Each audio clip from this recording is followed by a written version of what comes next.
Singleton, are you ready to receive my report? Yes, we now see you and we hear you, Dr. Bell. Oh, thank you. I'm so happy to hear that. We had so many communications problems here this evening. I have the report you requested today. Oh, excellent. My crew's here with me and we're ready to receive it. All right. I do believe that we're the only people scheduled for this evening. Is that correct? Yes, it is correct. You can go ahead with the report at any time. All right. Forgive it that we're old friends, but forgive the formality of this report. But it is a report, and it's going to be viewed by other colonists and perhaps other people in the universe. So I'll proceed with a simple, factual report. How the colonies came to be. In 2025, astronomers on Earth discovered a comet named Comet ME 2037, which was on a collision course with Earth. Were the comet to hit Earth, mass extinctions would be the result, and human life as we know it would likely vanish. In an unprecedented global cooperative effort, all the resources of the world were pooled into one common effort: the survival of humans. In 2015, the United States of America had established a Space Commerce Agency. Its purpose was to oversee all of the nation's commercial space activities, such as tourism, as well as the exploration efforts conducted primarily by the National Aeronautics and Space Administration. After Comet ME 2037 was discovered, the Space Commerce Agency became the busiest agency in the world. In the hopes that one would prove to be the lifeboat on which humankind could pin its hopes, dreams, and even its future, a number of strategies were implemented. The people of Earth decided to rapidly construct a variety of colonies. Although no permanent colonies in space had yet been established, the technology was available to build them. Colonies were established on the Moon and on Mars. Space elevators from the surface of each of these were constructed. Orbiting stations were built and placed in the orbits of both the Moon and Mars. 4 tachyon spacefaring ships were constructed and launched. Building an antimatter vessel was considered, however the cost to build them was too high. All of the Earth's economic resources would have been used on one project. No other projects could have been considered. Because we were trying to get as many of us as we could off of the surface of Earth within a constrained time frame, we chose not to put all our eggs in one basket. We constructed small capsules containing a representation of the DNA of all Earth's bioorganisms, including humans, and sent them out into space in all directions. By the year 2035, all of these projects were completed. In fact, one of the tachyon ships that had been launched in 2033 returned to Earth 6 months later. They had not made contact with any alien life during the 6 months they were gone. Well, that's what we thought at first. Quite soon it became apparent ET life had returned with them in the form of virulent microorganisms. In the year 2034, it looked like big comet ME 2037 was not going to be the thing that wiped out humankind. Instead, it would be small microorganisms. Fortunately, our scientists found a way to eradicate the disease caused by these deadly little critters that had been brought back, but only after 525 million people had died. Another of the tachyon ships made contact with an alien intelligence.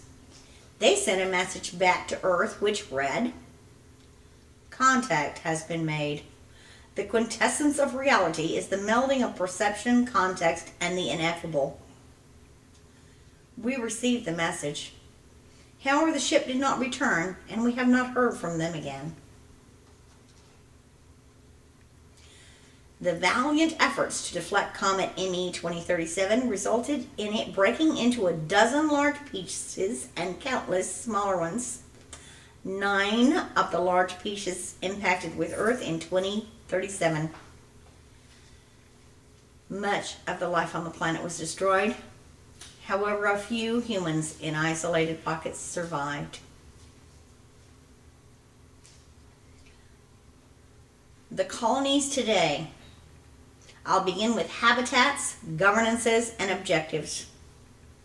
Our habitats. Here on Mars, we live underground. So do most people on the Earth and Moon. This allows us to be much better protected against the elements than we would be if we were living on the surface. Every person, including every child, is provided with his or her own private quarters. The effects privacy has on morale and sense of well-being, as well as general productiveness, have long been known. The first humans on Mars were miners. They lived in inflatable habitats. Many of those original habitats are still in use today. Dr. Gianna Pittman uses one as an art studio and another for her music studio. After years of tireless effort, the miners completed the underground habitat we call home. We owe our existence to those early miners, and to honor them, we declared the site where they first erected their inflatable habitats a historic place. Most of the people on Earth live underground in one gigantic man-made cave that was constructed decades before Comet ME 2037 struck. The area where they live is located in Colorado in the United States of America and was formerly the headquarters for an organization called the North American Aerospace Defense Command. Thankfully, the space-based solar power system that had been put in place earlier in the century remained intact after the impacts. The system provides people with ample clean energy. We have orbiters. The Morris and Cox orbiters are breathtaking to behold and appear much like Paulo Solari envisioned they would. Solari describes space cities as being luminescent, chromatic, and serene, which is indeed how those orbiters appear. Governance. Before our colonies were settled, we decided each colony would be independent and would have its own government. When drafting our respective constitutions, each of us incorporated elements from Dr. Bob Crone's overview space governance model. We have several objectives. Our objectives include the following. Here on Mars, our primary objective is to maintain our habitat. Mars can be a hostile place to live if we are not careful. Our first priority is to ensure that our food, water, and air supplies remain stable. Because we cannot depend on others for food, and in fact the people on the Cox orbiter depend on us for this commodity, growing enough food is essential to our survival. We do this by growing food in our greenhouses on the surface of the planet. We have acres and acres of greenhouses. Nothing is wasted. Inedible plant matter is used to produce fuel. A different objective we have is to terraform our planet. Efforts are continuously being made. We have discovered that our people are more content and our colony is enhanced when individuals have opportunities to master different trades. An example of how this has worked well follows. A few years ago, one of our mechanical engineers decided he would like to work on the surface of the planet. He elected to work in the greenhouses rather than in the terraforming section. He found he felt happiest when working in what was then a small, out-of-the-way vineyard. It did not take him long to pair his mechanical engineering talents with his love of working with fruit-bearing vines. Guess what? Before long, we had wine. Word of that invention spread quickly, and now the wines we produce are highly coveted by the other colonies. One of the goals for the colonists living on the Morris and Cox orbiters is to conduct experiments. Another goal is to produce medications. Due to the heavy biological research focus that takes place on the orbiters, most of the medical expertise comes from them. The primary mission of the moon colony, as you know, is to build and launch tachyon ships. We all remain hopeful and optimistic about the success of these endeavors. Do you still agree with this, Dr. Singleton? So far. All right.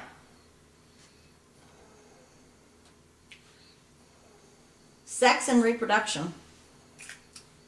Having sex is encouraged on all the colonies. It is widely recognized that the release of sexual tension results in a positive state of mind. Within the colonies, things have changed. Copulation between people over the age of 16 is permitted and indeed encouraged. Although the neurochemical basis of this is not yet well understood, the positive benefits of having sex are plain to see.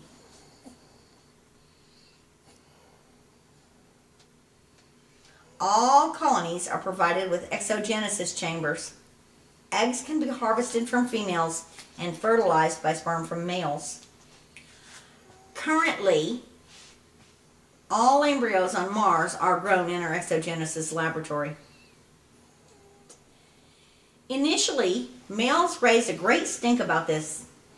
However, they began to embrace this reproductive strategy after 2 women died while pregnant, as had been foretold by Strongen and Reese in 2009, who said,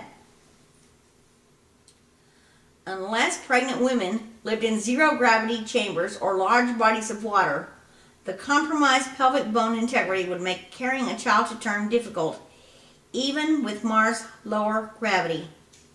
Natural childbirth would be prohibitive. This strategy has proven successful for us.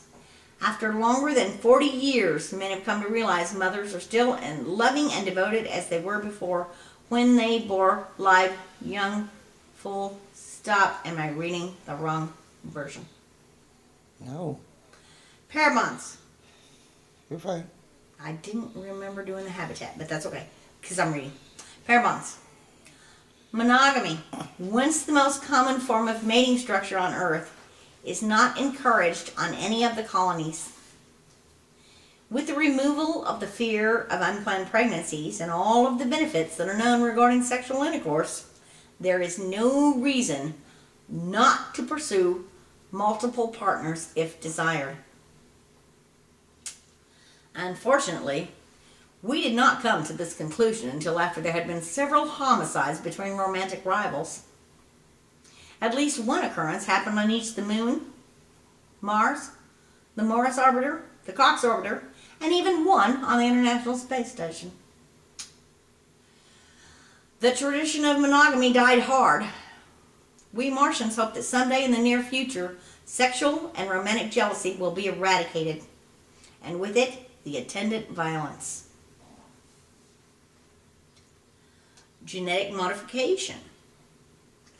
One thing each of us off Earth has in common is that we have been genetically modified to help us adapt to our respective environments. We Martians have been modified to resist harmful radiation, among other things. Humans on Earth remain genetically unmodified, except by the very long process of natural selection. Earth is the perfect place for the unmodified human body as it is. Humans who boarded the space-faring ships were not modified. However, the technology and equipment necessary to implement the changes were sent on board the vessels. It was not known what changes would be evolutionary adaptive for them, nor is it known which modifications, if any, each of them has applied. The orbiters, on the other hand, who live in zero gravity, modified some of their offspring to have 2 arms and no legs. A few of them have even modified to have 4 arms and no legs. Apparently, legs are a nuisance in zero G. The genetic modifications allowed us to live much longer than before. It's conceivable we might live as long as 500 years. Of course, by then, technological advances will have made this figure obsolete. The second in command here is Dr. Gianna Pittman. She's an artist of solar system renown. She's both a visual artist and a musician. Because she was afraid they would be destroyed by the comet and might become lost to us forever, she brought as many of the Pythagorean lambdoma harmonic keyboard instruments with her as she could. Barbara Hero, the inventor of the instrument, described the experience of playing one in the following manner.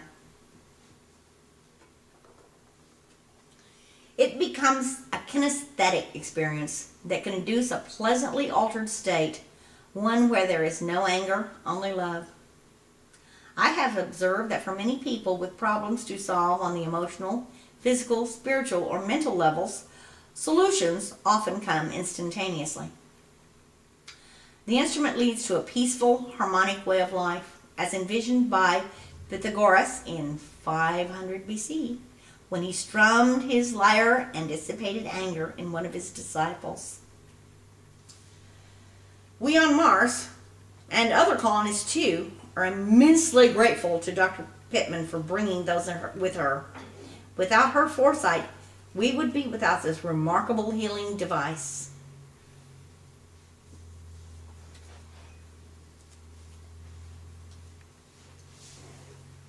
We have become a civilization of peace. When establishing our colonies, we were on the defensive against an incoming comet. Our aim was to save the human race. We did not spend our last days fighting one another or making instruments of war. Dan Shaw expressed this nicely when he wrote, "Countries came together against a common enemy, and no resources were destroyed or squandered in wars or deadly conflicts." We, as a whole, have discovered Frank Wright was right when he said, "The universe, or cosmos, is, like the earth, an interconnected and interdependent system." We have collectively become a civilization of peace. We experience the peace of Shalom, the peace of civilization.